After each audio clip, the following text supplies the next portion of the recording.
Hi dear student, आप सबका फिर से एक न्यू वीडियो में स्वागत है। वीडियो तो न्यू है ही और ये क्लास भी क्या है, न्यू इन क्लास 9 के बच्चों के लिए। जैसा कि आपको थंबनेल में पता चल ही गया है, ठीक है, कि क्लास 9 के बच्चों के लिए ये बनाया जा रहा है, ठीक है। और ये क्या है, एनसीईआरटी का बुक है जिसका चैप्टर नंबर ये फर्स्ट है। इस चैप्टर का नाम क्या है, हमारे आसपास के पदार्थ। तो देख लीजिए बच्चों, वही एनसीईआरटी बुक है जो आप अपने ऑफलाइन क्लास में पढ़ रहे होंगे, जहाँ भी पढ़ रहे होंगे वहाँ ये पुस्तक जरूर पढ़ा रहे होंगे आपको टीचर, ठीक है। तो वही किताब है सेम टू सेम। इसका हम लोग हर एक लाइन बाय लाइन पढ़ने जा रहे हैं और हर एक क्वेश्चन को भी हम लोग करेंगे। और क्वेश्चन जो है इसका अभ्यास का क्वेश्चन, इसको हम लोग वीडियो नंबर 3 में यानी कि तीसरा वीडियो में फाइनल करके कर देंगे, सभी क्वेश्चन का आंसर भी देंगे। लेकिन फिलहाल क्या करेंगे, तो सिर्फ और सिर्फ इसको हम लोग रीडिंग करेंगे, पढ़ते चलेंगे। जहाँ 1 नंबर का क्वेश्चन बन सकता है उसे भी हम लोग जानेंगे। तो आशा करते हैं कि आप जहाँ भी पढ़ रहे होंगे और सही से पढ़ रहे होंगे, मन लगा कर पढ़ रहे होंगे। तो आइए आज यहाँ भी कुछ सीखते हैं। तो इसका जो चैप्टर नंबर फर्स्ट है क्या है, तो चैप्टर नंबर फर्स्ट क्या है, हमारे आसपास के पदार्थ। हमारे आसपास के पदार्थ का फर्स्ट क्या है, तो लेसन है, ठीक है। और इसमें भी करा क्या, इसको इंग्लिश में बोलते हैं क्या, मैटर इन आवर सराउंडिंग्स। तो खैर इंग्लिश को छोड़िए, हम लोग को तो पढ़ना क्या है, हिंदी मीडियम से हिंदी पढ़ना, लेकिन इंग्लिश भी जानना जरूरी है, ठीक ना। तो इसका देखिए, इसको हम लोग जूम करते हैं। अगर वीडियो आपको स्लो लग रहा हो तो आप वीडियो को फास्ट करके भी देख सकते हैं, ठीक। सेटिंग पर जाके और उसको फास्ट कर सकते हैं, 1.5 गुना या 2 गुना, उससे कोई दिक्कत हमें नहीं है। तो कह रहा है कि अपने चारों ओर, इसमें जो मुख्य रूप से हम लोग को पढ़ना है ना, वो किसके बारे में पढ़ना है, तो पदार्थ के बारे में पढ़ना है। जो मुख्य रूप से हमें पढ़ना है किसके बारे में, पदार्थ के। लोग पदार्थ कहेंगे किसको, जबकि हम लोग बचपन से ही पदार्थ के साथ ही हमारे आसपास जो भी चीज़ें, वो हर एक चीज़ पदार्थ है। लेकिन हम लोग यहाँ आके क्लास 9 में इसको बढ़िया से समझेंगे, जानेंगे और इसको हम लोग पढ़ेंगे भी। तो करा कि हमारे आसपास, सुनिएगा गौर से, करा हमारे चारों ओर नज़र दौड़ाने पर हमें विभिन्न प्रकार की वस्तुएं नजर आती है। बिल्कुल जहाँ पर आप बैठे हैं वहाँ पर देखिए अपने चारों ओर, तो अनेक प्रकार की वस्तुएं होंगी। जैसे कि सबसे पहले तो आपके हाथ में मोबाइल है, मोबाइल हो गया, किताब हो गया, आपका कलम हो गया, चेयर कुर्सी टेबल, कुछ भी जो है इस सब का आकार क्या है, अलग अलग है। दरवाजा, घर, दुकान, मकान, सबका करा जिनका आकार, आकृति और बनावट क्या है, अलग अलग होती है। बहुत प्रकार की वस्तु है, सबका आकार क्या है, बिल्कुल अलग अलग है, ठीक है। करा इस विश्व में, पूरे संसार में प्रत्येक वस्तु, जो भी वस्तु है जिस सामग्री से बनी होती है, उसे वैज्ञानिकों ने पदार्थ नाम दिया है। क्या नाम दिया उसको, पदार्थ। तो पदार्थ को आपको पता चल रहा है कि हम लोग जितना भी चीज है वो सब बचपन से ही देखते आ रहे हैं, लेकिन इसका हम लोग आज क्या करेंगे, इसके बारे में पूरा बढ़िया से व्याख्या, इसके बारे में बढ़िया से जांच पड़ताल कैसे क्या होता है। तो बहुत सारी चीज को अब सीखेंगे हम लोग, ठीक है। तो चलिए आगे बढ़ते हैं। क्या करा कि सही वैज्ञानिक इसको क्या नाम दिए हैं, पदार्थ नाम है। जो भी चीज है जिस वस्तु से बनाए, जैसे कि अगर आपके मान लीजिए चेयर है आपके पास, चेयर अगर किसका है, अगर प्लास्टिक का है तो वो भी क्या हो जाएगा, पदार्थ हो जाएगा। अगर लकड़ी का तो भी क्या हो जाएगा, पदार्थ हो जाएगा। उसके बाद देखिए कर रहा है क्या, कि जिस हवा में हम सांस लेते हैं, मतलब कि सांस, जो भी चीज है बाबू, जो भी आपको दिख रहा है आपके पास आसपास, जो भी कुछ दिख रहा है वो हर एक चीज क्या है, पदार्थ है। कुछ नहीं भी दिख रहा है वो भी पदार्थ है। जैसे हवा दिखता तो नहीं है, सिर्फ महसूस होता है, तो वो भी पदार्थ है, ठीक है। करा जो भोजन हम खाते हैं, पत्थर, बादल, तारे, पौधे एवं पशु, यहाँ तक कि पानी की एक बूंद या रेत का एक कण, ठीक है, रेत का यानी बालू का एक कण, ये सभी पदार्थ हैं, ठीक है। ये सभी क्या है, पदार्थ है। तो पदार्थ की कुछ स्पेशल, मतलब कुछ खास परिभाषा भी तो होना चाहिए ना, ठोस परिभाषा। तो ठोस परिभाषा भी है, आगे पता चलेगा हम लोग को। अब करा क्या, ये सब क्या है, सब क्या है, तो सब पदार्थ है। क्या है, पदार्थ है। जो भी ऊपर हम लोग पढ़े हैं, बादल, तारे, पौधे, पशु, ये सब क्या है, पदार्थ है। करा कि ध्यान देने योग्य बात यह भी है कि ऊपर लिखी सभी वस्तुओं का द्रव्यमान होता है। क्या होता है, द्रव्यमान होता है। अब द्रव्यमान तो सही विद्यार्थी सुने होंगे कई बार कि द्रव्यमान किसको कहते हैं, लेकिन द्रव्यमान कुछ है नहीं। बस जो भी चीज हम देख रहे हैं यहाँ पे, बादल है, तारे हैं, पशु है, पौधे हैं, ये सब जो भी कुछ है वो सब में द्रव्यमान कहने का मतलब है कि उसमें कुछ ना कुछ क्या होगा, तो उसमें वजन होगा। क्या होगा, वजन होगा। और वजन को हम लोग क्या बोल रहे हैं, द्रव्यमान होगा, ठीक है। कि सभी वस्तुओं का द्रव्यमान होता है और ये कुछ स्थान घेरती है। स्थान घेरती है, उसमें क्या होगा, आयतन होगा। आयतन होगा तभी तो स्थान घेरेगा। और आयतन में देखिए एक स्टार लगा हुआ, तो आइए स्टार के बारे में हम जानते हैं। स्टार के बारे में दिया गया होगा नीचे। तो कह रहा है कि स्टार है क्या, तो कह रहा है कि अंतर्राष्ट्रीय मात्रक पद्धति के अनुसार आयतन का मात्रक घन मीटर, या इसको हम लोग मीटर क्यूब भी बोल सकते हैं, हिंदी में इसको बोलते हैं घन मीटर, इसको मीटर क्यूब भी बोल सकते हैं। करा इसके बाद आगे क्या कि आयतन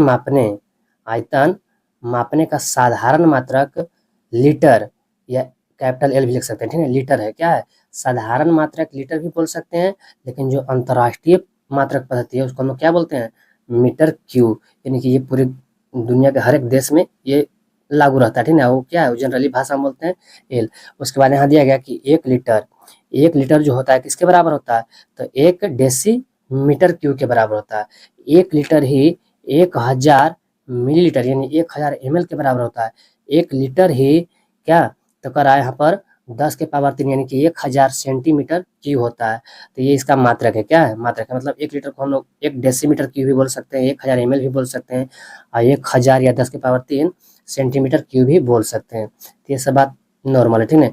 अब देखिए यहाँ क्या करा है, यहाँ से हम लोग चलेंगे फिर से। करा है कि घेरती ये तो हो गया, तो इसका यही क्या है, पदार्थ का क्या है, तो एक सटीक परिभाषा हो सकता है कि सभी वस्तुओं, हो सकता है क्या कि सभी वस्तुओं का द्रव्यमान होता है और ये कुछ स्थान घेरती है, उस हम लोग क्या बोलेंगे, तो वस्तु को हम लोग क्या बोलेंगे, पदार्थ बोलेंगे। तो पदार्थ का परिभाषा इतना सिंपल है कि वैसे वस्तु जिसमें द्रव्यमान हो और कुछ स्थान घेरता हो, या जिसमें आयतन, इतने ही याद रखेगा कि जिसमें द्रव्यमान और आयतन दोनों हो, उसको हम लोग क्या कहेंगे, तो उसको हम लोग क्या बोलेंगे, पदार्थ बोलेंगे, ठीक है। यानी वो जगह भी घेरे और उसमें कुछ ना कुछ वजन हो, तो वो चीज़ क्या हो जाएगा, पदार्थ कहला जाएगा, ठीक है। तो जैसे बहुत कुछ नहीं भी होता है तो आगे पता चलेगा कि क्या नहीं होता है पदार्थ। प्राचीन काल से ही मनुष्य अपने आसपास को समझने का प्रयास करता रहा है। बिल्कुल शुरुआत से ही मनुष्य क्या कर रहा है कि अपने आसपास की जो भी चीजें हैं वो हर एक चीज के बारे में क्या जानना चाहता है, वो भी बारीकी से जानना चाहता है, ठीक है, कि वो क्या है। भारत के प्राचीन प्राचीन कहने का मतलब क्या है, पुराना, ठीक है। तो भारत के प्राचीन दार्शनिकों ने पदार्थ को 5 मूल तत्वों में वर्गीकृत किया। वर्गीकृत करने का मतलब है कि बांटा है, वर्ग मतलब बांटना होता है, ठीक है। वर्गीकृत किया, जिसे पंच तत्व कहा गया, ठीक है। उसको एक भाषा में बोल सकते हैं पंच तत्व, मतलब कि जो वैज्ञानिक थे वो पदार्थ को 5 मूल तत्वों में वर्गीकृत किए हैं, जिसे पंच तत्व कहा। ये पंच तत्व है, ये कौन है, ये पंच तत्व है, कौन कौन, तो कहा यहाँ पर वायु है, पृथ्वी है, अग्नि है, जल है, आकाश है, ठीक है। ये 5 चीज हो गया ना, वायु, पृथ्वी, अग्नि, जल, आकाश। ये पांचों चीज से ही जो भी चीज बना हुआ है, जो भी संसार में चीज है, वो इन पांचों से मिलकर ही बना हुआ है। तो ये कहावत भी आप कभी न कभी सुने होंगे कि क्षिति जल पावक गगन समीरा, और ये पंच तत्व मिलकर बना शरीरा। मतलब हम लोग को शरीर भी जो है ना, जानवर का शरीर चाहे हम लोग कुछ भी है, वो इन्हीं सब चीजों से मिलकर बना है, और फिर लास्ट में इन्हीं सब चीजों में क्या हो जाएगा, मिल जाएगा। मतलब शरीर भी एक बार क्या हो जाएगा, खत्म हो जाएगा, तो इस मिट्टी में या कुछ वायु में, यही में क्या हो जाएगा, मिल जाएगा। करा है कि अब चलते हम लोग अपने कंटिन्यू आगे। करा है कि उनके अनुसार इन्हीं पंच तत्वों से सभी वस्तुएं बनी है। जो भी वस्तुएं आपको दिख रहा है, कुछ नहीं भी दिख रहा है, वो सब क्या है, इन्हीं चीजों से बनी है, इन्हीं 5 चीजों से। करा चाहे वो सजीव हो या तो निर्जीव हो, मतलब कुछ भी हो, सजीव मतलब जिसमें जान हो, या तो वो हो, या जिसमें जान नहीं भी हो, वो भी चीज क्या है, तो इन्हीं 5 चीज से क्या है, बना हुआ है, ठीक।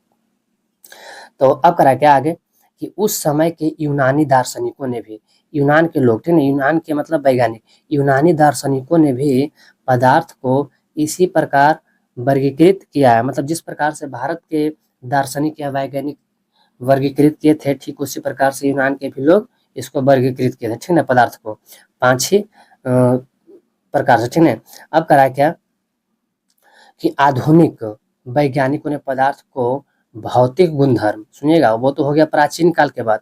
अब यहाँ से करा कि आधुनिक वैज्ञानिकों ने पदार्थ को भौतिक गुणधर्म एवं रासायनिक प्रकृति के आधार पर 2 प्रकार से वर्गीकृत किया है। वर्गीकृत करने का मतलब बंटवारा, यानी कि 2 प्रकार से बांटा है, किसको, तो पदार्थ को। एक तो भौतिक गुणधर्म के आधार पर, और दूसरा क्या, रासायनिक प्रकृति के आधार पर, ठीक। ये आधुनिक वैज्ञानिकों का कारनामा है, ठीक है। तो अब आगे बढ़ते हैं बच्चों। तो इसमें क्या करा आगे कि इस अध्याय में जो हम लोग पढ़ रहे हैं, पहला अध्याय, इस अध्याय में हम भौतिक गुणों के आधार पर पदार्थों के बारे में ज्ञान अर्जित करेंगे। मतलब इसके बारे में ही जानेंगे, ठीक है, इसके बारे में हम लोग ज्ञान ग्रहण करेंगे। करा है कि पदार्थ के रासायनिक पहलुओं को आगे के अध्यायों में पढ़ेंगे। मतलब कि फर्स्ट चैप्टर में सिर्फ और सिर्फ किसका जिक्र होगा, तो भौतिक गुणों के आधार पर ही जिक्र होगा किसका, पदार्थ का। बाकी रासायनिक पहलू को हम लोग आगे के अध्याय में पढ़ेंगे बच्चों, ठीक है। तो बात समझ में आ रहा है ना क्या बोल रहा है पुस्तक। अब करा क्या, यहाँ से आते हैं, कहाँ से, शुरू से। यहाँ देखिए, हाँ, तो अब यहाँ देखिए हेडिंग है, क्या पॉइंट है, करा कि पदार्थ का भौतिक स्वरूप, क्योंकि हम लोग को इसमें पढ़ना क्या है, भौतिक के आधार पर ही पढ़ना है। तो इसमें लिखा हुआ है भौतिक स्वरूप। स्वरूप का मतलब होता है कि मतलब वो बना कैसे है, उसका पूरा बनावटी कैसे कैसे हुआ, ठीक है, यानी उसका पूरा स्वरूप, ठीक। अब कह रहा है पदार्थों अति पदार्थ कणों से मिलकर बना होता है। जो पहला पॉइंट है 1.1.1, पदार्थ कणों से मिलकर बना होता है। कण मतलब बहुत छोटा सा क्या टुकड़ा कर सकते हैं, बहुत छोटा कि इसको हम लोग देख भी नहीं सकते हैं, ठीक है, उसको माइक्रोस्कोप से देखना पड़ता है, इतना छोटा। अब क्या करा है कि बहुत समय तक पदार्थ की प्रकृति के बारे में दो विचारधाराएं प्रचलित थी।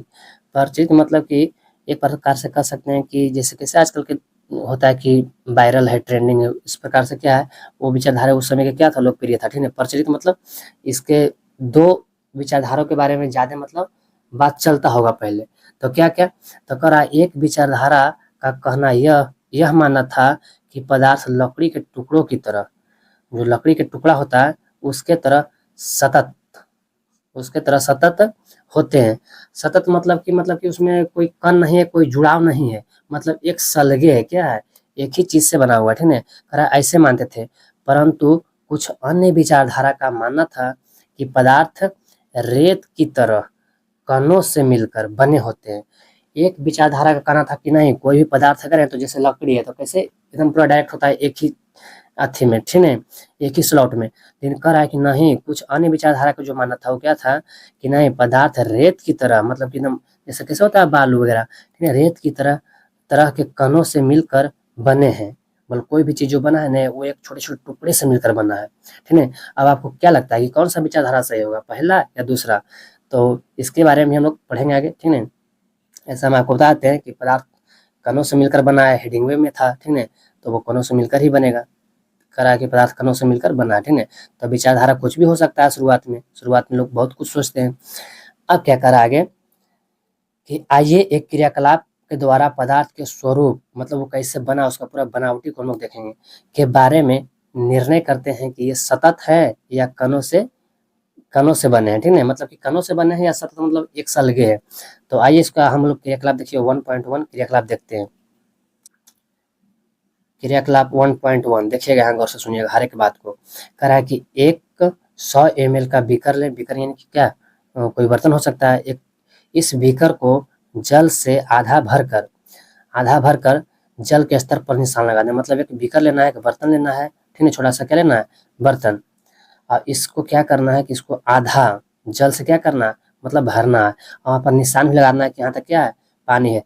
जैसे देखिए यहाँ पर फिगर देख सकते हैं आप, ये जैसे बीकर, ये क्या है, बीकर है, इसमें पानी लिया गया, यहाँ तक, कहाँ तक, यहाँ तक पानी है, इसको निशान लगाना है। ठीक किसी प्रकार से करना है हम लोग को, क्या यहाँ पर बता रहा है, करा कि भर देना है, उस पर निशान लगा देना है, ठीक है। निशान काहे लगाना है, काहे कि उसमें कुछ और डलाएगा। करा दिए गए नमक या शर्करा को कांच की छड़ की मदद से जल में घोल दें। जल में घोलना क्या है, तो या तो नमक या शर्करा, शर्करा कहने का मतलब चीनी, ठीक है। अब करा है कि इसको घोल दें, किससे, छड़ की मदद से। करा है कि जब उसमें घोल देंगे, करा जल के स्तर में आए बदलाव पर ध्यान दें। करा कि जब जो बीकर था, वो बीकर में क्या था, पानी था, और वो पानी कितना था, आधा था। वहां पर हम लोग निशान भी लगा दिए थे, ठीक है, इसमें आधा पानी है बीकर में यानी बर्तन में। इसमें फिर डाला गया क्या, तो डाला गया चीनी या नमक, जो आपके पास मौजूद हो, ठीक है। इसमें चीनी या नमक डालना है। अब करा है कि क्या चीनी या नमक डालते हैं, उसको छड़ से जब घोर देते हैं तो उसके जल स्तर में या कमी आया है, मतलब कि ये नीचे की ओर मतलब कुछ कमा है या फिर कुछ बढ़ा है, तो आपको बताना, वही करा है। तो हम आपको बताते हैं कि जल के स्तर में आए बदलाव पर ध्यान दें। जल के स्तर में कोई बदलाव नहीं आएगा, ठीक है, क्यों, तो उसका आगे पता चल जाएगा, क्योंकि जल में क्या होता है, खाली स्थान होता है, यानी रिक्त स्थान होता है, उसमें ही समा जाता है नमक या चीनी। करा आपके अनुसार नमक या शर्करा का क्या हुआ, तो शर्करा पर जादू हो गया, वो गायब हो गया, क्या हो गया, जादू हो गया। और उसमें डाले हैं तो वो गलेगा, घोल करके क्या हो जाएगा, पानी में मिल जाएगा। इस तरह से मिल जाएगा क्योंकि वो छोटे-छोटे टुकड़ों से बना हुआ है, छोटे-छोटे कण से बना हुआ है। तो इस तरह से मिल जाएगा ना कि उसमें ही खो जाएगा, क्या हो जाएगा, खो जाएगा, यानी कि जादू हो जाएगा, ठीक है। अरे ये कहाँ गायब हो गए? अरे भाई साहब, अभी तो पता है कि जादू हो गया, वो खो गया। तो ये गायब हो जाएंगे कहीं नहीं, वो पानी में घुल मिल जाते हैं, इस तरह से घुल मिल जाते हैं कि हम लोग को दिखेगा नहीं, ठीक है। जब वो दानेदार होता है चीनी, तब तक ही हम लोग को दिखेगा। जैसे ही घुल जाएगा तो फिर दिखेगा नहीं। उसको अगर जीभ पर लिए तो स्वाद लगेगा मीठा भले, जिसको हम लोग शरबत बोलते हैं। अब करा कि देखिए गौर से, आगे क्या करा, क्या जल के स्तर में कोई बदलाव आया? नहीं भाई साहब, जल के स्तर में कोई बदलाव नहीं आएगा। क्यों? क्योंकि अगर 1 गिलास पानी लेके आप 2 गिलास चीनी डाल दिया तो बदलाव आ जाएगा, पूरा पानी सोख लेगा, ठीक है। मतलब लेना है 1 आध चम्मच, जैसे बताया था ना कि 1 आध चम्मच लेना है चीनी या नमक, तो उसमें जल में कोई बदलाव नहीं आएगा उसके स्तर में, मतलब नहीं वो बढ़ेगा और ना ही घटेगा, ठीक है, उतना ही रहेगा। तो आखिर वो गया कहाँ? क्या? तो चीनी या नमक गया कहाँ? तो आइए बताते हैं कहाँ गया। करा ने कि इन सुनिएगा गौर से, करा कि इन प्रश्नों के उत्तर पाने के लिए हमें इस विचार को स्वीकारना होगा कि सभी पदार्थ कणों से बने होते हैं। करा हम लोग को मानना होगा, हम स्वीकारना होगा, करा कि कणों से ही बने होते हैं। उपरोक्त क्रियाकलाप में चम्मच में रखी गई नमक या चीनी अब पूरे पानी में घुल गई है, जैसे जैसा चित्र जैसा कि चित्र 1.1 में दर्शाया गया। तो आइए हम लोग देखते हैं चित्र 1.1 को। तो यही जिसको हम अभी दिखाए थे, यही क्या है, 1.1 चित्र है। तो हम लोग को मानना पड़ेगा कि क्या कणों से ही मिलकर बना होता है कोई भी वस्तु। कैसे? क्योंकि इतने छोटे कण से था वो सब बना हुआ, चीनी या तो फिर क्या, नमक, कि वो पानी में विलुप्त हो गया था, ठीक है, खो गया। देखिए ये है क्या, तो ये अभी जस्ट पढ़ाए थे कि क्या है, ये है वही डिब्बा बोल सकते हैं, या तो फिर इसको बीकर बोल रहा है भाषा, ठीक है। करा ये बीकर, इसमें आधा बीकर क्या था, जल था, और ये जल में नमक मिलाई, इसमें क्या मिलाएगा, नमक, ठीक है। अभी पानी प्योर साफ है, लेकिन फिर बाद में जब नमक मिलाएं तो देखिए चम्मच है, यहाँ चम्मच से नमक गिर रहा है, एक चम्मच। और देखिए कुछ डायरेक्ट अगर नमक मिलाएंगे तो वो जाके कहाँ चलेगा, तो बीकर के तली में जाके बैठ जाएगा पानी में। लेकिन जब उसको फिर क्या करेंगे, हम लोग चम्मच की सहायता से या कोई छड़ की सहायता से उसको मिलाएंगे तो फिर क्या हो जाएगा, पूरे जल में वो मिल जाएगा। और देखिए मिल जाएगा, इस तरह मिल जाएगा कि फिर वो दिखाई भी नहीं देगा, मतलब कि ट्रांसपेरेंट होता है क्या, तो ये बीकर, तो इसमें दिखाई भी नहीं देगा। लेकिन जो ऐसे दिख रहा होगा आपको डॉट डॉट, ये कुछ है नहीं कि पानी कुछ पड़ा हो, ये पानी का ही क्या है, जूम किया गया इमेज है। देखिए यहाँ पर लिखा गया है कि, गौर से देखिएगा, कि लाख गुना आवर्धित किए गए जल के कण, ये जल के कण है, मतलब कि पानी भी कणों से मिलकर बना होता है, ठीक है, पानी भी कणों से मिलकर ही बना होता है। ये इतना आवर्धित, मतलब इतना जूम करके ये फोटो लिया गया है ना, तब जाकर के इस प्रकार दिखता है। जैसे आप लोग को हम जूम कर रहे हैं तो दिख रहा है ना, ये जूम लग रहा हो कि अंडाकार है, क्या है, अंडा ही है, लग रहा है ना उसे, तो ये है क्या, तो ये जल का कण है, ये सब रिक्त स्थान है, क्या है, ये सब रिक्त स्थान है, मतलब पानी में खाली जगह भी होता है, ठीक है। तो गैस की तुलना में पानी में ज़्यादा खाली स्थान होता है या कम होता है, तो आपको बताना है। तो गैस की तुलना में पानी में ज़्यादा, मतलब घना होता है, इसके कण क्या होता है, पास पास, और गैस में होता है और दूरी दूरी। लेकिन जो ठोस होता है वो क्या होता है, उसमें ज़्यादा घना होता है, मतलब उसमें ज़्यादा पास पास होता है। सब चीज़ बताएंगे, ठीक है। तो आप अभी इसको देखिए फिलहाल। अब क्या करा आगे, कि यहाँ पर देखिएगा गौर से, करा कि जब हम जल में नमक घोलते हैं तो नमक के कण जल के कणों के बीच के रिक्त स्थानों में समावेशित हो जाते हैं। समावेशित कहने का मतलब वही जो बताए थे, जादू हो जाता है, मतलब खो जाता है। मतलब जल में खाली स्थान होता है, ये सब क्या है, खाली स्थान है।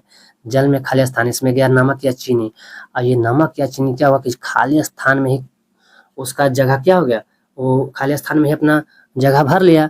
तो नमक जो पानी था, वो पानी के लेयर में क्या बदलाव आएगा, कि अगर पानी इतना था, अगर मान लीजिए 100 ml पानी, तो 100 ml पानी एक चम्मच चीनी या नमक डालेंगे, तब घुलने के बाद क्या रहेगा, 100 ml ही रहेगा पानी, 100 ml से बढ़ेगा और ना ही घटेगा, ठीक है। क्यों नहीं घटा बढ़ा, क्योंकि पानी में पहले से ही क्या था, रिक्त स्थान था। रिक्त स्थान कहने का मतलब खाली स्थान। तो आशा करते हैं कि ये पॉइंट आप समझ गए होंगे, ठीक है। अब देखिए आगे, आगे क्या कहता है, तो अब 1.1 हो गया था, ये 1.12 करा पदार्थ के कण कितने छोटे हैं। अब यहाँ पर अभी देखिए कि पदार्थ के कण छोटे हैं, इतने छोटे हैं कि चीनी या नमक पानी में इस कदर घुल जाते हैं कि वो दिखाई भी नहीं देते हैं। एक बार जीभिया पर स्वाद आवेगा जब उसको हम लोग पियेंगे तो, ठीक है। कह रहा है कि आखिर के पदार्थ के कण छोटे हैं तो कितने छोटे हैं भाई साहब, तब उसको भी हम लोग देखते हैं। करा क्रियाकलाप 1.2 देखते हैं कितना छोटा है। सुनिए गौर से, करा पोटेशियम पर मैग्नेट के 2 या 3 क्रिस्टल को 100 ml पानी में घोल लें। पानी में घोलना है क्या चीज को, देखिए देखिए देखिए, ठीक है। करा पानी में घोलना है क्या, पोटेशियम पर मैग्नेट के 2 या 3 क्रिस्टल, क्रिस्टल मतलब पोटेशियम पर मैग्नेट के दाना, ठीक है, दाना जैसे चीनी के दाना कैसे होता है वैसे। करा 100 ml पानी में घोल लें। करा इस घोल से लगभग 10 ml घोल निकाल कर उसे 90 ml जल में मिला दें। देखिएगा यहाँ पर, समझिएगा गौर से। करा पहले पोटेशियम पर मिनट को घोला है, वो क्या एक 2-3 क्रिस्टल को घोला 100 ml पानी में। मान लीजिए इसमें 100 ml पानी है, ठीक है, ये पहला बीकर है, बीकर नंबर ए, इसमें क्या है 100 ml पानी है। वैसे ही करा कि इसमें एक दूसरा बीकर में फिर लेना है, करा उसमें से 10 ml, मतलब पहला में से, इसमें से पहला बीकर में से 10 ml पानी निकाल करके इसमें दूसरा बीकर में डालना है, ठीक है। इसमें पहले से कितना है तो 90 ml पानी है, तो जब इसमें से निकल के जाएगा तो ये भी कितना हो जाएगा 100 ml हो जाएगा। करा इस घोल में से लगभग 10 ml घोल निकाल करके उसे 90 ml जल में मिला दे, ठीक है। करा फिर उस उपरोक्त घोल में से 10 ml निकाल कर उसे भी 90 ml जल में मिला दे। कहने का मतलब है कि अभी ये पहला बीकर से निकाला तो दूसरा में डाला, अब इसमें 100 ml हो गया था और फिर से इसमें से 10 ml निकाल के कोई तीसरा बीकर में डालेगा, किसमें कोई तीसरा बीकर में, ठीक है। देखिए यहाँ पर एक फोटो बना हुआ है, देख रहे हैं, इसमें बीकरों की संख्या है कितना कि 100 ml पहले था, इसको भी 100 ml बना दिया। कैसे, इसमें पहले तो था 90, लेकिन इसमें से निकाल के 100 बना दिया। देखिए यहाँ 10 निकल रहा है, क्या हो रहा है 10 निकल रहा है, और इसमें जा रहा है, फिर इसमें से 10 निकल रहा है। मतलब ये क्रिया को बार बार दोहरा रहा है, क्या कर रहा है बार बार दोहरा रहा है। तो आपको फिगर से भी क्या हो जाएगा, क्लियर हो जाएगा बात को। पहले पढ़ देते हैं फिर फिगर समझा देंगे। करा क्या कि निकाल कर मिला दे। करा फिर इसे उपरोक्त क्रियाकलाप उपरोक्त घोल में से 10 ml निकाल कर उसे भी 90 ml जल में मिला दे, ठीक है। फिर से मिलाना है दूसरा बीकर में। करा इसी प्रकार इस घोल को 5 से 8 बार तक तनुकृत करते हैं। तनुकृत एक बात आया यहाँ पर जो कई विद्यार्थी समझ में नहीं आता होगा, ठीक है। तनुकृत क्या है, तो तनुकृत कहने का मतलब नहीं कि घोल बार बार पहला बीकर से दूसरा, दूसरा से तीसरा, तीसरा से चौथा कर रहे हैं। तो जो घोल है वो अगर क्रिस्टल पहले पोटेशियम पर मैग्नेट का अगर घोल अगर कुछ रंगीन होगा तो अगला बीकर में जाके रंग थोड़ा हल्का फीका पड़ जाएगा, अगला में फिर जाएगा 10 ml तो उसमें फीका पड़ जाएगा। तो मतलब कहने का मतलब है कि तनुकृत का मतलब है कि क्या होता है फीका होना या तो फिर पतला होना, क्या होना पतला, मतलब घोल पतला होते जाता है, ठीक है। जैसे रंग है तो उसका रंग में चेंज होते जाएगा, मतलब हल्का हल्का क्या हो जाएगा वो हल्का पड़ता जाएगा रंग। तो तनुकृत मतलब पतला, ठीक है। अब क्या करा देखिएगा, यही फिगर को यहाँ लिखा गया बातों में, करा है ना कि ये 100 ml जल है, इसमें क्या 2-3 क्रिस्टल किसका मिलाया गया पोटेशियम पर मैग्नेट का, ठीक है। जब पोटेशियम पर मैग्नेट का 2-3 क्रिस्टल इसमें मिलाया गया तो ये पानी हो गया रंगीन, क्या हो गया रंगीन हो गया। अब इस 100 ml पानी में से 10 ml निकाल करके ये दूसरा नंबर बोतल में डाल दिया गया, ठीक। अब ये पानी भी कुछ रंगीन हो गया है, अब इसमें से फिर से 10 ml निकाल करके इसमें डाल दिया गया, तो ये भी जल क्या होगा 100 ml, ये भी रंगीन हो गया। और इसमें से भी 10 ml निकाल के इसमें मिला दिया गया तो ये भी हल्का रंगीन हुआ, लेकिन हो गया है। इसमें से भी अगर आप निकाल के अगला में मिला दीजिएगा तो वो भी कुछ ना कुछ रंगीन हो जाएगा। तो यहाँ पर आपको साफ दिख रहा है कि 2-3 क्रिस्टल जब यहाँ पर डाला गया था शुरुआत में और इसका पानी रंगीन हुआ तो फिर इसमें 10 ml, तो ये पूरा 100 ml को रंगीन कर दिया। फिर इसमें से 10 ml निकला तो फिर ये 100 ml पानी को रंगीन कर दिया। फिर यहाँ से 10 ml निकला तो फिर ये 100 ml पानी को रंगीन कर दिया। मतलब कितना छोटा है भाई साहब उसका, किसका तो पदार्थ के कण कितना छोटा है कि हर बार उसको डाल रहे हैं 100 ml पानी में तो रंगीन करता जा रहा है। इसका मतलब यहाँ से साफ पता चल रहा है कि पदार्थ के कण जो होते हैं ना वो काफी छोटे होते हैं, कुछ होते हैं काफी छोटे होते हैं। तो यहाँ पर लिखा गया पदार्थ के कण, ये कण कितने छोटे होते हैं तो बहुत छोटे होते हैं। देखिए कितना छोटा है कि ये हर बार क्या कर रहा है पानी को रंगीन कर दे रहा है, ठीक है। तो अब देखिए यहाँ पर बता रहा है करा है कि अनुमान लगाइए कि पदार्थ के कण कितने छोटे हैं प्रत्येक बार तनुकृत करने पर, मतलब घोल को पतला करने पर, ठीक है। तनुकृत मतलब क्या बताया, पतला बताया। तनुकृत करने पर घोल का रंग हल्का होता जाता है फिर भी पानी रंगीन नजर आता है। समझिए कि मतलब 2-3 क्रिस्टल जब रंगीन किया जल को 100 ml और उसमें से 10 ml बार बार करके जब 100 ml मिला रहे हैं तो हर बार पानी क्या हो रहा है रंगीन हो रहा है। मतलब कि यहाँ पर जो पदार्थ के कण होते हैं वो बहुत छोटे होते हैं। क्या होते हैं? बहुत छोटे होते हैं। पता चल रहा है कि हर बार कैसे अपना पूरा रंग दिखा रहा है, ठीक है? हर बार रंग जमा ले रहा है 100 ml पानी में। अब करा है क्या, सुनिएगा गौर से आगे।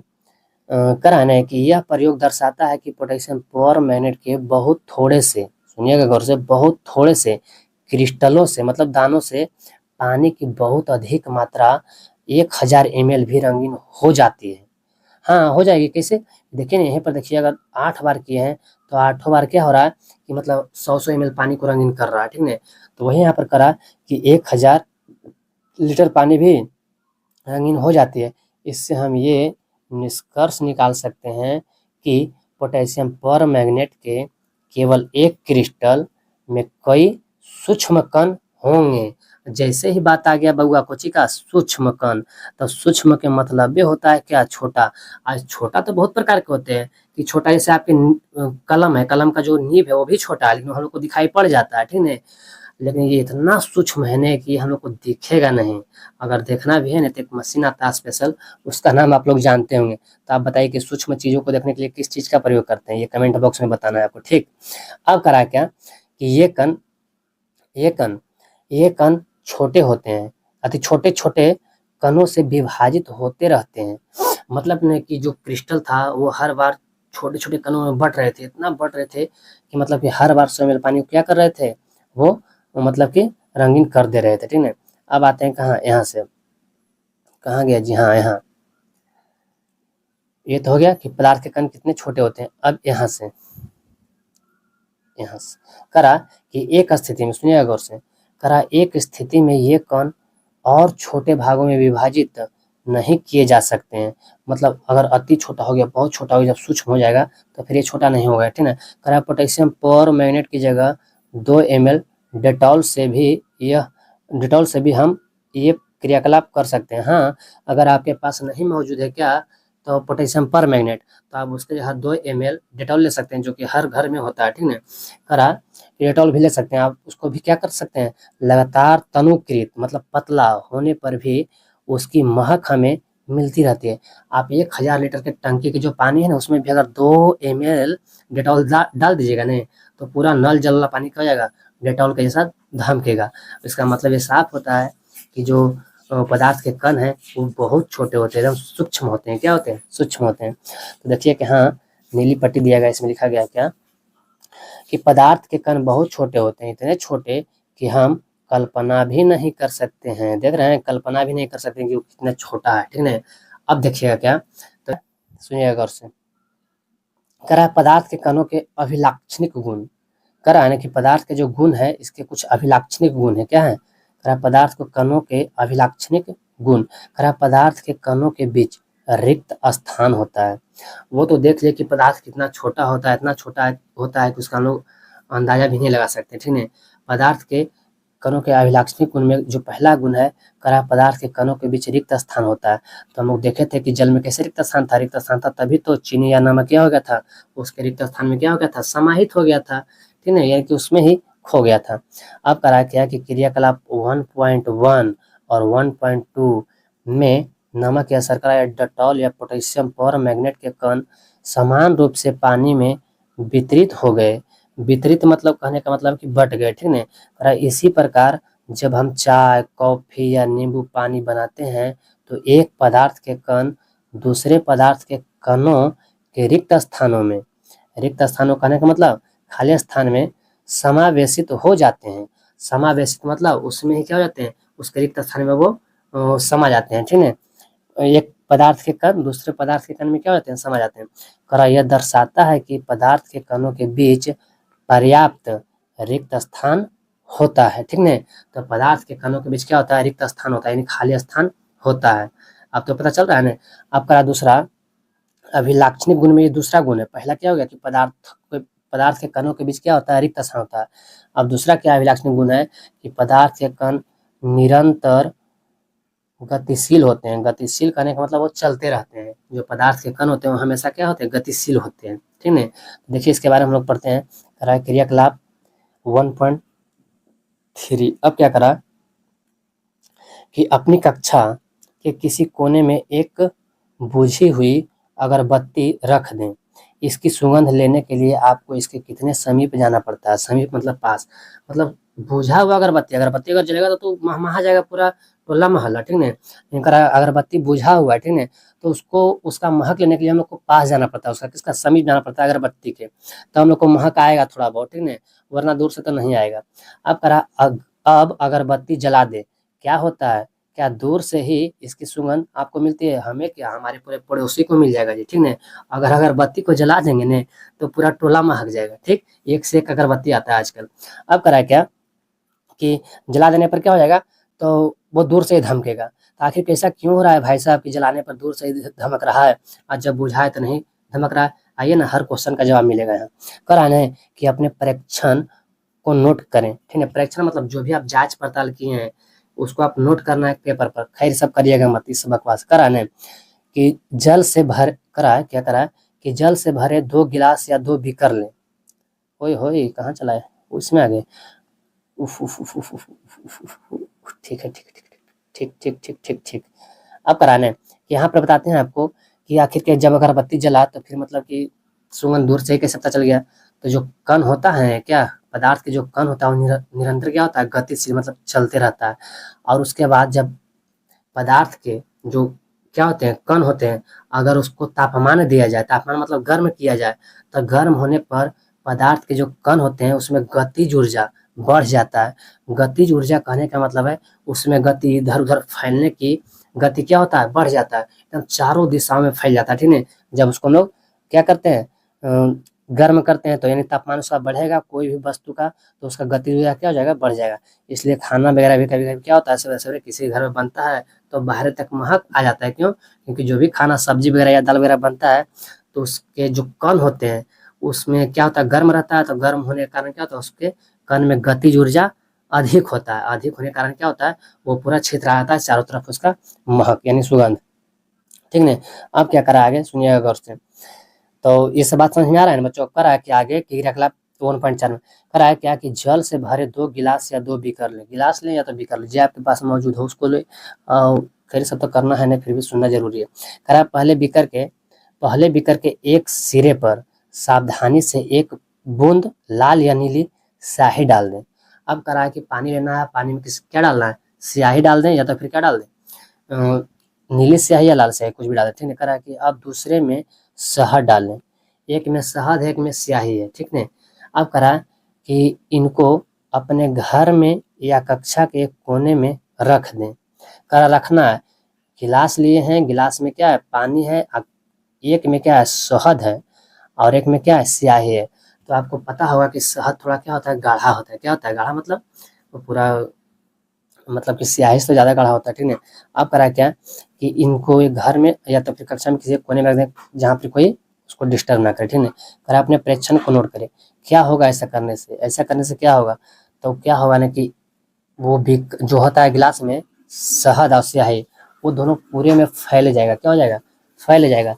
लेकिन हाँ एक फास्ट फैलेगा और एक थोड़ा स्लो फैलेगा। आप बता सकते हैं कि स्याही फास्ट फैलेगा या शहद, तो यहाँ पर ही स्याही फास्ट फैलेगा। कौन, स्याही। स्याही पूरा फटाक से फैल जाएगा गिलास में, लेकिन जो शहद है ना वो धीरे धीरे क्या होगा, वो फैलेगा धीरे धीरे। ऐसा क्यों हो रहा है, तो क्योंकि फैल रहा है ना तो उसके जो क्या है कण है, उसके कण जो है वो पदार्थ के जो कण है उसमें क्या है गतिशीलता होता है, मतलब कि उसमें चलने की प्रकृति होता है, ठीक है, प्रवृत्ति है। तो वो कण जो है आराम से पूरे पानी में फैल जाएगा, मतलब स्याही भी फैल जाएगा और शहद भी फैल जाएगा। लेकिन एक धीरे धीरे फैलेगा और एक क्या हो जाएगा, तेजी से फैल जाएगा, ठीक है। अब क्या करा आगे सुनिएगा, आगे कहाँ गए, हाँ करा कि सुनिएगा गौर से। क्या करा कि स्याही की बूंद, करा स्याही की बूंद डालने के तुरंत बाद आपने क्या देखा। तो अभी तो बताया कि स्याही की बूंद डालते के साथ ही वो तुरंत पूरे पानी में फैल जाएगा, ठीक है। करा शहद की बूंद डालने के तुरंत बाद आपने क्या देखा, तो शहद की बूंद थोड़ा मठर मठर फैलेगा, मतलब हल्के हल्के। क्यों, क्योंकि उसके जो कण है उसमें आकर्षित बल ज्यादा होता है, किसमें, शहद में, ठीक है, और उसमें कम होता है। करा स्याही का रंग पूरे जल में एक समान रूप से फैलने में कितने दिन या घंटे लगते हैं। तो कुछ भी दिन या घंटे लगे शहद के तुलना में वो फास्ट ही फैलेगा। कौन, स्याही। याद रखिएगा बात को, ठीक है। अब क्या करा आगे, आगे क्या क्या करा है, हाँ करा है 1.5 करा। अगला क्रियाकलाप सुनिएगा गौर से। करा 1 गिलास गर्म पानी से और दूसरा ठंडे पानी से भरे गिलास में कॉपर सल्फेट या पोटेशियम पर मैग्नेट का एक क्रिस्टल डालें। क्रिस्टल मतलब टुकड़ा उसका, ठीक, एक दाना। करा एक और रख दें, हिलाइए नहीं, मतलब कि जो गर्म पानी का गिलास है या ठंडे पानी का गिलास है उसमें क्या डालना है, पोटेशियम पर मैग्नेट या तो कॉपर सल्फेट, दोनों में से कोई भी चीज का क्रिस्टल डाल दीजिए और उसको हिलाना डुलाना नहीं है। खराब करा है कि क्रिस्टल क्या है, सतह पर बैठने दे, मतलब जब उसमें डालेंगे गिलास में तो क्या होगा, सतह पर बैठ जाएगा। करा गिलास में ठोस क्रिस्टल के ठीक ऊपर क्या दिखाई देता है, करा समय बीतने पर क्या होता है, तो समय बीतने पर क्या होगा, वो क्या हो जाएगा, धीरे धीरे गलता हुआ दिखाई देगा, ठीक है, समय बीतते जाएगा वो गलते जाएगा, कौन, वही क्रिस्टल। करा है कि इससे ठोस और द्रव्य कणों के बारे में क्या पता चलता है। करा कि ठोस और द्रव्य, द्रव्य मतलब कि पानी में डाला हुआ तो द्रव्य है और जो क्रिस्टल डाले हैं वो क्या है, ठोस है। तो वो धीरे धीरे जो ठोस है ना वो भी घुल करके किसमें मिल जाएगा, द्रव्य में ही मिल जाएगा। तो इससे ये पता चलता है कि जो ठोस वस्तु है ना वो भी क्या चीज से बना हुआ है, कण से ही बना हुआ है। तभी तो वो छोटे छोटे टुकड़ों में बट करके टूट करके क्या होता है कि पानी यानी कि द्रव में क्या होता है, द्रव के कणों में मिल जाता है, ठीक है। अब क्या करा आगे कि क्या तापमान के साथ मिश्रित होने की दर बदलती है, क्यों और कैसे। करा कि एक में देखिए यहाँ पर था क्या था, जो पोटेशियम पर मैंने डाला था चाहे तो क्या कॉपर सल्फेट, तो ये था क्या कि एक गिलास गर्म पानी था, एक गिलास क्या था, ठंडे पानी था। तो कह रहा है ना कि जब उसका हम लोग तापमान क्या करते हैं, तापमान के साथ मिश्रित होने की दर बदलती है, मतलब कि अगर गर्म पानी है तो उसमें मिक्स होने का जो समय है वो अलग है और ठंडे पानी में जो मिश्रित होने का समय अलग है। तो बिल्कुल जो गर्म पानी है उसमें क्रिस्टल तेजी से क्या हो जाएगा, तो मिल जाएगा यानी पिघल जाएगा, उसमें घुल जाएगा, ठीक है। लेकिन ठंडे पानी में जरा देर से घुलेगा, ठीक है। क्यों, क्योंकि आपको हम पहले बताए हैं कि जो अथी क्या होता है, जो वस्तु अथी पदार्थ का जो कण होता है वो तापमान के साथ क्या होता है, तापमान बढ़ने पर उसका जो गतिज ऊर्जा होता है कि बढ़ जाता है, मतलब कि वो छितराने के लिए क्या होता है, बहुत तेज होता है, इधर उधर बहुत तेजी से फैलता है। तो अगर जैसे ही गर्म पानी में डालेंगे तो बहुत तेजी से फैलने का प्रयास करेगा, और वो ठोस रहे चाहे जले तो वो भी क्या हो जाएगा, फैलेगा। तो यहाँ से हमको पता चलता है कि अगर ठोस हो तो कोई चीज अगर ठोस हो या द्रव्य हो, वो बना किस चीज से है, किस चीज से, तो वो कण से ही मिलकर बना हुआ है, ठीक है। जो ठोस था वो भी पिघल कर कहाँ, जल में घुल गया, द्रव्य में, इसका मतलब अभी छोटे छोटे कण से ही बने हुए थे, ठीक है। अब करा आगे क्या, देखिए यहाँ पे क्या बोल रहा है, सुनिए गौर से। करा उपरोक्त तीनों क्रियाकलापों जो 1.3, 1.4 और 1.5 से हम निम्नलिखित निष्कर्ष निकाल सकते हैं। क्या क्या निकाल सकते हैं, तो करा कि पदार्थ के कण निरंतर गतिशील होते हैं। पहला पॉइंट कि जो पदार्थ के जो कण होते हैं वो हमेशा क्या होते हैं, गतिशील होता है, अर्थात यानी उसमें गतिज ऊर्जा होती है, यानी कि उसमें भागने की शक्ति होती है, ठीक है। वो हमेशा चाहता है कि हम इधर उधर भागे। करा तापमान बढ़ने से कणों की गति तेज हो जाती है। जैसे कि गर्म पानी में अभी क्रिस्टल डाले थे पोटेशियम पर मिनट का, तो वो तेजी से गल गया था, क्यों, क्योंकि उसमें तापमान ज्यादा था, जल गर्म था, ठीक है।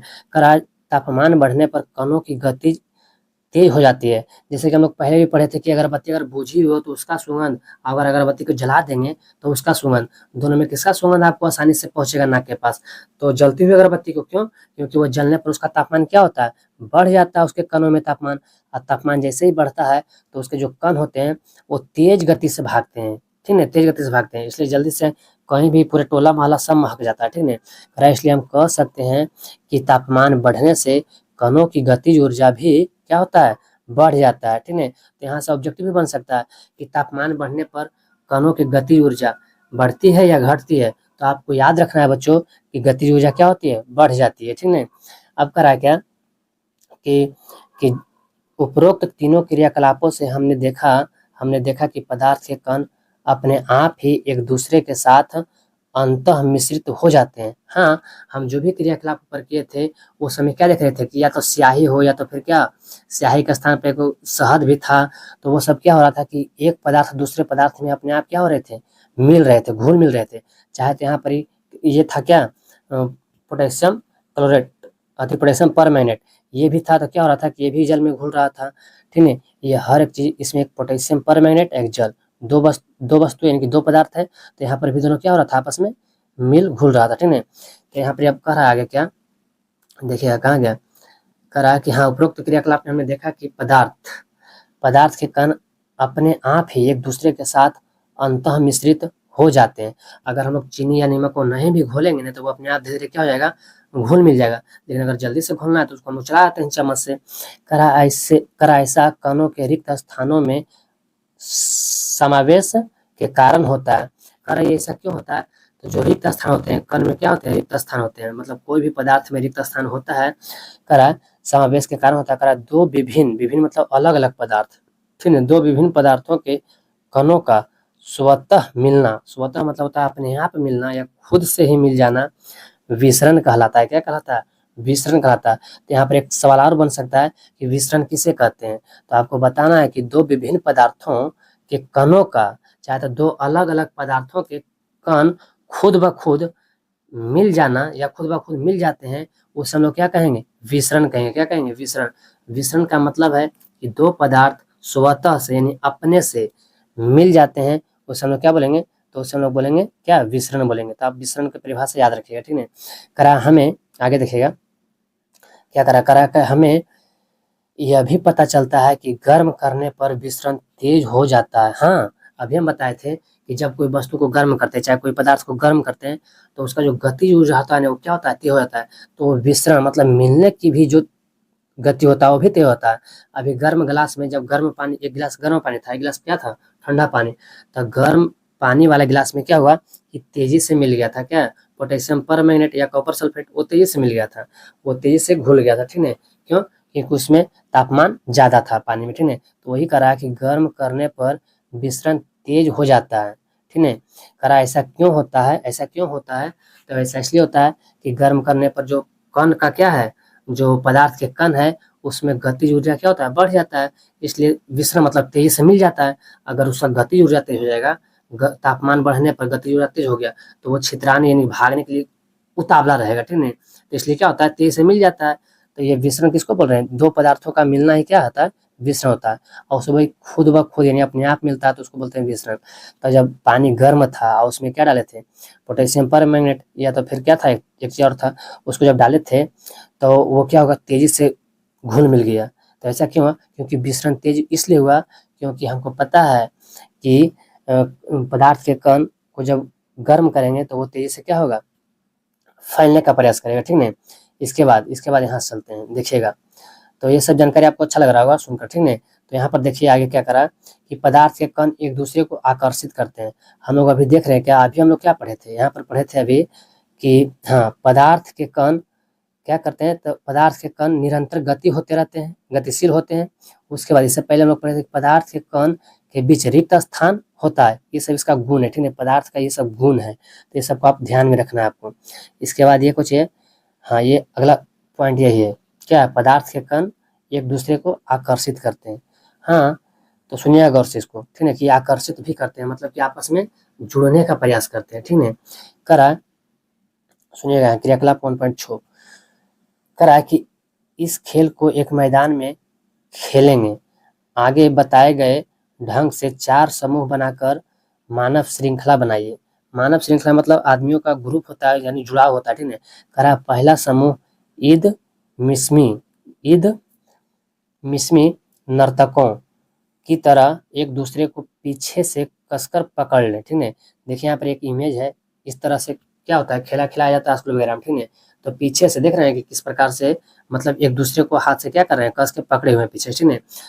इसलिए इसको इस एग्जाम्पल से आपको समझाना चाह रहा है कि इसी प्रकार से क्या होता है, पदार्थ में भी क्या होता है, आकर्षण होता है, यानी कि वो भी एक दूसरे से कण चिपके हुए रहते हैं, ठीक है। करा दूसरा समूह, सुनिएगा गौर से, करा दूसरा समूह एक दूसरे का हाथ पकड़कर मानव श्रृंखला बना ले। एक तो है कि कमर को कस के पकड़े हुए पीछे से, और दूसरा करा कि बस सिंपल हाथ पकड़ के एक मानव श्रृंखला बना ले। करा तीसरा समूह केवल उंगली के सिरे से छूकर एक श्रृंखला बना ले। तो सुनिएगा गौर से, ठीक है, तीनों में 3 बात है। एक में आदमी मजबूती से कमर को पकड़ लिया है कस के, ठीक है, पीछे से। उसके बाद दूसरा श्रृंखला में पहुंचे कि सिर्फ हाथ पकड़ा, ठीक है। और तीसरा श्रृंखला में क्या कि सिर्फ उंगली को टच किया मतलब छुआ है, ठीक है। एक श्रृंखला ऐसा है। तो बताइए इसमें जो सबसे अच्छा श्रृंखला होगा, मजबूत, अच्छा कहने का मतलब मजबूत श्रृंखला होगा, कौन होगा? जो अंगुलिया से अंगुलिया छू ले वो मजबूत होगा, कि जो हाथा से हाथा पकड़े वो मजबूत होगा, या जो कमर पर पीछे से कस के पकड़े हुए वो मजबूत होगा। तो आपको पता चलता है कि जो पीछे से अगर इस प्रकार से पकड़ ले कमर को, तो ये श्रृंखला कौन होगा? ज्यादा मजबूत होगा। इसको तोड़ना थोड़ा कठिन होगा। अगर आप यहाँ से हाथ खींचिएगा कि इसको हम छुड़ा लें तो जल्दी छूटेगा नहीं, ठीक है। लेकिन अगर हाथ से हाथ में तो छूट सकता है, अगर उंगली से उंगली से तो आराम से छूट सकता है, ठीक है। अब क्या करा आगे कि अब चौथा समूह उपरोक्त वर्णित तीनों मानव श्रृंखलाओं को तोड़कर छोटे समूहों में बांटने का प्रयास करे। अब कह रहा है कि तीन वो तो ग्रुप हो गया, एक में कमर पीछे से पकड़े हुए, एक में हाथ से हाथ पकड़े हुए, एक में बस अंगुली से अंगुली टच है। ये तीनों की सुनिएगा, करा कि तोड़कर समूहों में बांटने का प्रयास करें, ठीक है। इसको तोड़ना है, ठीक है, तीनों ग्रुप को तोड़ना है। तो अब करा कि किस समूह को तोड़ना आसान था और क्यों? तो बताइए कि किस समूह को तोड़ना आसान रहेगा? जो अंगुली से अंगुली टच के लिए उसको तोड़ना आसान रहेगा, क्यों? क्योंकि उसके बीच आकर्षण बल बहुत कम है। क्या है? आकर्षण बल बहुत कम है। करा यदि हम प्रत्येक विद्यार्थी को पदार्थ का एक कण मान लें, कुछ माने कण पदार्थ का, तो किस समूह में कणों ने एक दूसरे को सबसे अधिक बल से पकड़ रखा है? तो पहले ग्रुप में, क्यों? क्योंकि पीछे से कस के जकड़ के रखा, ठीक है। अगर हम यहाँ पर कर रहा है कि अगर हम तीनों को मान ले क्या कि जो विद्यार्थी था वो क्या है, उसको कण मान ले, मतलब पदार्थ का कण, तो इसमें जो सबसे मजबूत कण पदार्थ का जो होगा ग्रुप ने, वो पहला होगा। क्यों ऐसा पहला होगा? क्योंकि वो पीछे से कस के पकड़ के रखा है, उसमें आकर्षण बल क्या होगा? ज्यादा होगा। उसके बाद जो दूसरा श्रृंखला था जिसमें हाथ से हाथ पकड़कर एक दूसरे का हाथ पकड़ कर खड़ा था, वो होगा दूसरा में। तीसरा में सबसे कमजोर कौन होगा? जो उंगली से सिर्फ छू कर रखा है, ठीक है। तो यहाँ पर ये बात क्लियर हो गया होगा, ठीक।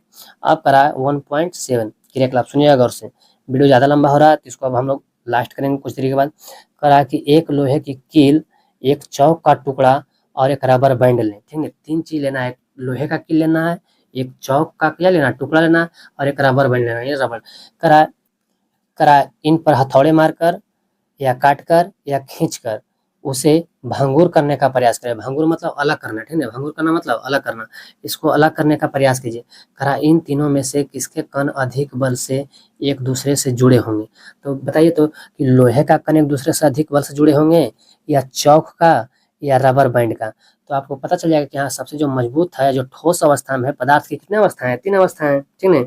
तो पदार्थ के तो 5 अवस्थाएं, लेकिन हम लोग को अभी पढ़ना क्या है? 3 अवस्था है, ठोस, द्रव और गैस। तो इसमें जो लोहा है, जो लोहा एक ठोस वस्तु है, ठीक है। इसमें क्या होता है कि ये भी बना होता है छोटे छोटे कण से, लेकिन इनके कण इतने पास होते हैं, इतने कस के पकड़े होते हैं मजबूत से, कि ये आसानी से नहीं अलग हो सकते हैं, ठीक है।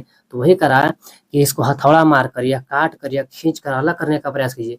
तो लोहे के कील, चौक का टुकड़ा और रबर बैंड ले, ठीक है। इन तीनों में से जो करा कि अधिक बल से एक दूसरे से जुड़े हैं, तो कौन जुड़े रहेंगे? तो लोहे के कील जो है करने वो अधिक बल से जुड़े होंगे। उसको मतलब कि अलग करने में थोड़ा अधिक समय भी लग सकता है, अधिक चोट भी देना पड़ सकता है। लेकिन जो एक चौक का टुकड़ा है उसको तो एक बार में एकदम क्या कर देंगे, एकदम बुकनी बुकनी कर दे सकते हैं आप, ठीक है। और उसके बाद करा रबर बैंड, इसको भी आप चीर फाड़ सकते हैं, ठीक है, रबर। तो ये क्या है? तो यही एग्जाम्पल से आप वहां भी हम लोग देखे थे, ठीक है, कहाँ जो बना हुआ था मानव श्रृंखला। अब करा कि एक थाली, सुनिएगा गौर से, हाँ कहाँ गया, हाँ करा क्रियाकलाप 1.8, करा एक थाली में जल लेकर उसमें उंगली से काटने का प्रयास कीजिए। करा थाली में लीजिए जल और उसको काटिए, ठीक है। करा क्या जल की सतह कटती है? तो हाँ कट जाएगी, जल की सतह क्या हो जाएगी? कट जाएगी। जब थरिया में पानी के संग खींचेंगे ना, तब पन्नी अलग अलग हो जाएगा, फिर वापस जुड़ जाएगा। करा जल की सतह न कटने का क्या कारण है? जल की सतह कट तो जाती है, लेकिन फिर वापस में क्या होती है? जुड़ जाती है। अकरा नहीं कटने का क्या कारण है? तो उसमें क्या है कि आकर्षण बल लग रहा है। क्या लग रहा है? आकर्षण बल लग रहा है, तभी तो आप आकर के जुड़ जा रहा है, ठीक है। तो बताया गया था ऊपर में कि पदार्थ में क्या होता है? आकर्षण बल भी होता है। तो देखिए यहाँ पर करा क्या कि उपरोक्त तीनों क्रियाकलाप सुझाते हैं कि पदार्थ के कण के बीच एक बल कार्य करता है। एक बल क्या करता है? कार्य करता है, यानी कि आकर्षण बल। करा यह बल कणों को एक साथ रखता है, एक साथ रखता है। इस आकर्षण बल का सामर्थ्य प्रत्येक पदार्थ में अलग अलग होता है। हाँ, हर एक पदार्थ में आकर्षण बल होता है, लेकिन सब में अलग अलग होता है। किसी में कम ताकतवर होता है तो किसी में ज्यादा होता है, ठीक है। जैसे कि यहाँ पर एक कील था तो चौक का चूर्ण था, चौक का टुकड़ा था, तो ये सब में किसका? तो लोहे के कील में ज्यादा क्या होगा? आकर्षण बल ज्यादा होगा। इसके तुलना में चौक का टुकड़ा होगा जो कम आकर्षण बल होगा, ठीक है। तो आप समझ रहे होंगे। उसके बाद यहाँ पर करा, ये तो हो गया। अब यहाँ पर देखिए कुछ प्रश्न है, तो ये प्रश्न को भी हम लोग कर सकते हैं, ठीक है, लेकिन वीडियो क्या हो रहा है, लॉन्ग हो रहा है, तो फिर भी कर देते हैं। ये क्या हुआ, हाँ देखिए यहाँ पर करा, सुनिएगा, करा कि निम्नलिखित में से कौन से पदार्थ हैं। शुरुआत में हम लोग पदार्थ का क्या पढ़े थे, परिभाषा, कि मतलब पदार्थ हम तो बोले थे कि दो चीज याद रखना है, एक तो आयतन और दूसरा क्या, द्रव्यमान। एक तो आयतन और दूसरा द्रव्यमान, मतलब जिसमें आयतन और द्रव्यमान होने वो क्या होगा, वो पदार्थ होगा। करा कि देखिए कुर्सी है, वायु है, स्नेह, स्नेह मतलब प्यार करना होता है, ठीक है। करा कि गंध या तो फिर घृणा, मतलब घृणा मतलब होता है कि किसी से नहीं कहता है कि घृणा करना, नफरत करना, ठीक है, वही घृणा है। करा बादाम, विचार, शीत, नींबू पानी, इत्र की सुगंध, ये सब में से पदार्थ कौन कौन से है, ठीक है। प्रश्न पूछा है कि निम्न में पदार्थ कौन है, तो हम आपको बताए थे कि जिसमें वजन रहेगा और जो कुछ जगह घेरेगा वही क्या है, पदार्थ है। तो आप इसमें से छाट लीजिए कौन सा ऐसा चीज है जो जगह भी घेरेगा और उसमें वजन भी होगा, ठीक है। तो आपको पता चल जाएगा कि इसमें कौन कौन पदार्थ है। तो कुर्सी जगह घेरेगा कि नहीं घेरेगा, उसमें भार भी होगा यानी वजन भी होगा, तो हाँ, तो ये पदार्थ है। वायु, वायु भी जगह घेरता है और उसमें भी वजन होता है। कैसे, तो आप एक बैलून को भरिए या तो फिर साइकिल के टायर में हवा भरते हैं तो क्या फूलता है, क्या फूलता है, बैलून भी फूलता है, वो भी जगह घेरता है। तो वायु में भी वजन होता है और ये जगह भी घेरता है। स्नेह मतलब प्यार करना। अब प्यार करना बताइए उसमें क्या होता है, उसमें मतलब कि वजन होता है नहीं, वो सिर्फ और सिर्फ क्या है, एक अट्रैक्शन है, वो एक आकर्षण है, ठीक है, तो वो पदार्थ नहीं है। तो इसको हम लोग, ये पदार्थ यहाँ पर स्नेह नहीं है। गंध, गंध भी पदार्थ नहीं है, ठीक है, क्योंकि ये जगह नहीं घेरता है, इसमें क्या नहीं होता है और इसमें बाहर भी नहीं होता है। घिरना यानी किसी से नफरत करना, तो इसमें भी क्या है, ये पदार्थ नहीं है, इसमें भी वजन नहीं है, ठीक है। करा बादाम, बादाम होगा, क्यों, क्योंकि इसमें वजन भी है। विचार करना, सोचना विचारना, ये भी क्या है, नहीं है, ठीक है। मतलब जो भी फीलिंग टाइप की चीज है वो सब पदार्थ नहीं है, क्योंकि उसमें वजन नहीं है और वो जगह नहीं घेरेगा। शीत, शीत कहने का मतलब क्या है, तो शीत कहने का मतलब कि क्या हो जाएगा, शीत, शीत, शीत, नींबू पानी, नींबू पानी हो जाएगा। इत्र की सुगंध, इत्र की सुगंध नहीं होगा। अगर रहता कि इत्र, तो इत्र एक प्रकार के लिक्विड होता है और उसमें महक होता है, तो खाली इत्र होता तो हो सकता था, लेकिन बोल रहा है इत्र की सुगंध, और वो जो सुगंध हमारी नाकों तक पहुंचेगा उसमें वजन नहीं होगा और ना वो जगह घेरेगा। और शीत हो सकता है, शीत कहने का मतलब कुछ एक द्रव्य होता है, ठीक है, शीत। अब करा क्या, तो ये सब क्वेश्चन का उत्तर बहुत ईजी है, ठीक है। इसके लिए हम लोग एक सेपरेट वीडियो बनाएंगे, उसमें क्वेश्चन विथ आंसर रहेगा, ठीक। अभी हम लोग खाली बस पढ़ रहे हैं। अगला क्वेश्चन करा कि निम्नलिखित परीक्षण के कारण बताइए। करा गर्मा गर्म खाने की गंध कई मीटर दूर से ही आपके पास पहुंच जाती है, लेकिन ठंडे खाने की महक लेने के लिए आपको उसके पास जाना पड़ता है। ये सेम वहीं से क्वेश्चन आया है जहाँ पर हम बताए थे अगरबत्ती वाला बात, कि जो अगरबत्ती जब बुझी रहती है तो उसका गंध लेने के लिए हमको पास जाना पड़ता है, और जब जल जाती है अगरबत्ती तो दूर से ही क्या होता है, महक जाता है अगरबत्ती। तो यहाँ पर एक एक शब्द में अगर बोले तो कहेंगे क्या, कि जो खाने की जो खाना है उसका जो क्या होता है, उसका जो कण होता है, ठीक है, उसका जो कण होता है वो गर्म होने पर उसमें गतिज ऊर्जा बढ़ जाता है।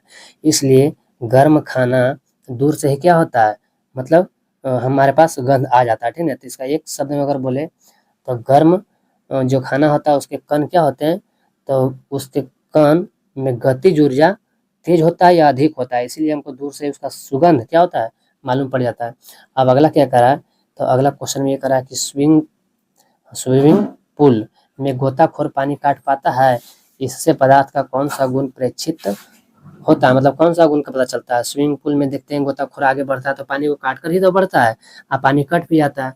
तो हाँ, तो जो पानी होता है, जो पानी के बीच में आकर्षण बल कम होता है, और उसके बीच में जो खाली स्थान होता है या रिक्त स्थान होता है वो क्या होता है, ज्यादा होता है, ठीक है।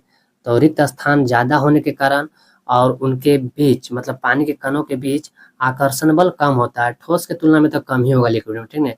इसलिए गोताखोर क्या करता है कि गोताखोर पानी को काट पाता है, ठीक है। अब पर नेक्स्ट में क्या है, तो पदार्थ के कणों की क्या विशेषताएं होती है। तो अभी हम लोगों ने देखे कि 3 विशेषता होता है पदार्थ के कणों की, क्या विशेषता यानी खूबी।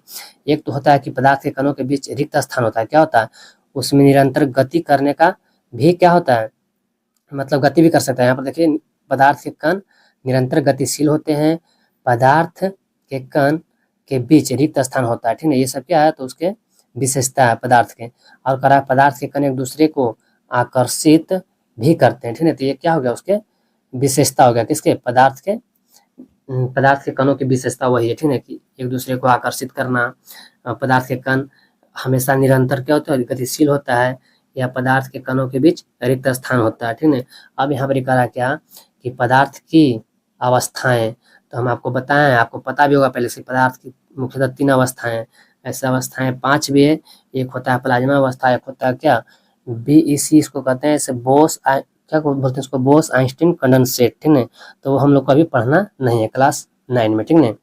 तो हर चीज़ को जानेंगे धीरे धीरे, ठीक है। यहाँ पर देखिए ठोस, द्रव और गैस के बारे में जिक्र है, इसके बारे में हम लोग पढ़ेंगे, लेकिन वीडियो क्या हो जाएगा, काफ़ी लॉन्ग हो जाएगा, वीडियो क्या हो जाएगा, काफ़ी लॉन्ग हो जाएगा।